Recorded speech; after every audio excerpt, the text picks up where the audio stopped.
বন্ধুরা, আজকের গল্পের আসরে তোমাদের জন্য থাকছে গোপাল ভাঁড়ের আগাম ভাগ বাটোয়ারা। একদিন গোপালকে বিশেষ কাজে রাজধানীর বাইরে যেতে হয়েছিল।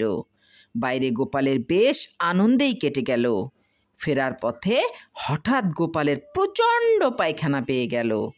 পায়খানার বেগ সামলাতে না পেরে রাস্তার ধারে ঝোপের আড়ালে পায়খানা করতে বসে গেল। জামা কাপড় কাছেই এক পুকুর পাড়ে রেখে দিয়েছিল। এদিকে এক চোর পুকুর পাড় থেকে গোপালের জামা কাপড় নিয়ে উধাও হয়ে গেল। ফলে বেচারা গোপালের উলঙ্গ অবস্থায় রাস্তা দিয়ে হাঁটতে হলো।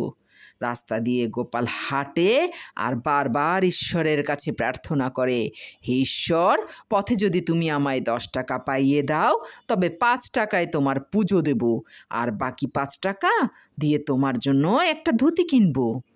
এই কামনা করতে করতে গোপাল আরও অনেকটা পথ চলার পর রাস্তার ওপর থেকে সত্যি সত্যিই সে 10 টাকা কুড়িয়ে পেল। তবে সেটা 10 টাকার নোট নয়, 5 টাকার নোট। 5 টাকার নোট পেয়ে গোপাল যেমন খুশি হলো তেমনি বিস্মিতও হলো। মনে মনে বলল, ঈশ্বর, আমাকে বুঝি তোমার বিশ্বাস হলো না? তাই আগে থাকতেই তোমার ভাগের টাকাটা সরিয়ে রাখলে।